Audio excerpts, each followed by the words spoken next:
নমস্কার বন্ধুরা, পিঠা রান্নাঘরে আপনাদের সবাইকে স্বাগত। আজ আমি আপনাদের সাথে শেয়ার করব তালের বড়া আর তালের মালপোয়া। চলুন দেখে নিই আমি কিভাবে তালের বড়া আর তালের মালপোয়া তৈরি করি। তালের বড়া তৈরি করার জন্য প্রথমেই নিয়ে নিয়েছি তালের পাল, 5টা কাঁঠালি কলা নিয়েছি, ময়দা, চিনি, চালের গুঁড়ো, সুজি, মৌরি, নারকেল কোড়া, নুন। প্রথমেই কলা চটকে মেখে নেব।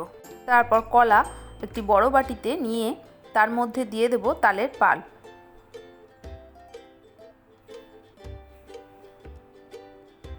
এখানে আমি একটা বড় তাল নিয়েছিলাম, তার থেকে 6 চামচ তালের পাল বড় বাটিতে নিয়ে নেব।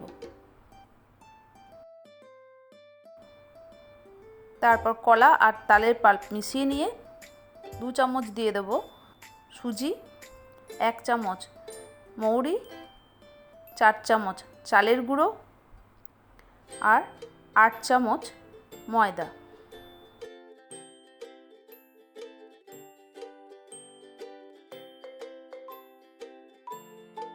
এরপর দিয়ে দেব 1 বাটি নারকেল কোড়া।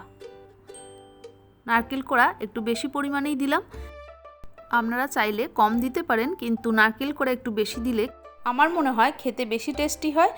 এরপর দিয়ে দেব 3/4 বাটি চিনি আর দেব 1 চিমটে নুন। তারপর সমস্ত উপকরণ খুব ভালো করে মিশিয়ে নিয়ে হাতের সাহায্যে খুব ভালো করে মেখে নেব। এখন সমস্ত উপকরণ দিয়ে তালের পাল্প মাখা আমার রেডি।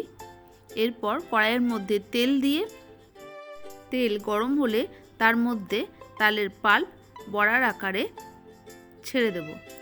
এই সময় গ্যাসের ফ্লেম মিডিয়াম রেখে দেবেন, আর এক পিঠ ভাজা হয়ে গেলে আর এক পিঠ উল্টে ভেজে নেব। এই তালের বড়ার রেসিপি যদি আপনাদের ভালো লেগে থাকে তাহলে অবশ্যই আপনারাও আমার মতো করে তালের বড়া তৈরি করুন। বাড়ির গোপালকে নিবেদন করে গোপালের প্রসাদ বাড়ির সকল সদস্যকে খাইয়ে মুখে হাসি ফোটান। এখন তালের বড়া ভাজা রেডি। এবার সার্ভিং বলে তুলে পরিবেশন করে দেব।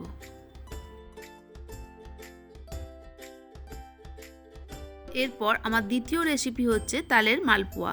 চলুন দেখি কিভাবে তৈরি করি। এখানে হাফ বাটি তালের পাল্প নিয়ে তার মধ্যে দিয়ে দেব চিনি দিয়ে দেব 4 চামচ। যেই চামচের মাপের আমি চিনি নিচ্ছি সেই চামচের মাপের তালের পাল্প নিয়েছি 5 চামচ। চিনি তালের পাল্পের সাথে খুব ভালো করে মিশিয়ে নেব। 1 চিমটে নুন দিয়ে দেব। আমরা সাধারণত ভগবানকে ভোগ নিবেদন করলে সেই ভোগ রান্নায় নুন ব্যবহার করি না, সেক্ষেত্রে সন্ধক লবণ ব্যবহার করবেন। এরপর দিয়ে দেব ওই একই চামচের মাপে 2 চামচ সুজি ভালো করে মিশিয়ে নেব।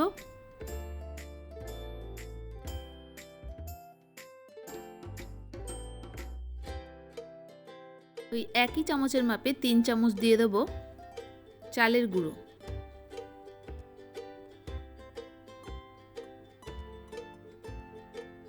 চালের গুঁড়ো তালের পাল্পের সাথে খুব ভালো করে মিশিয়ে নেব।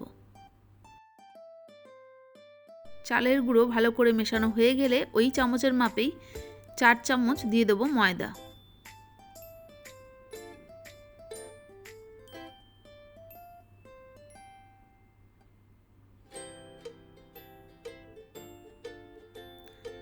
আর ময়দা দেওয়ার সাথে সাথেই দিয়ে দেব 300 ml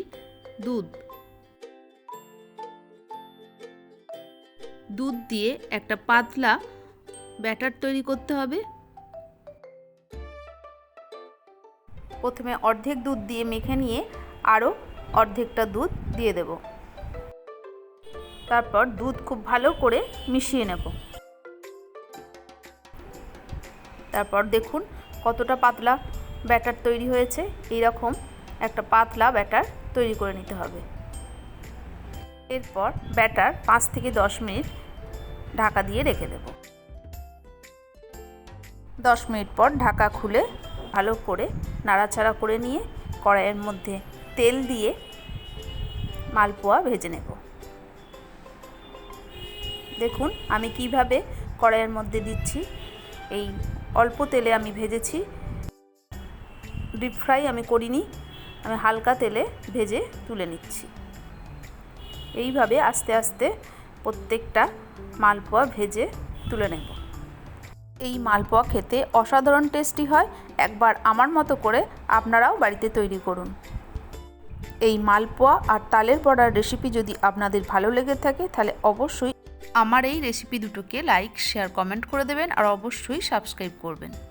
ভালো থাকবেন, সুস্থ থাকবেন। ধন্যবাদ।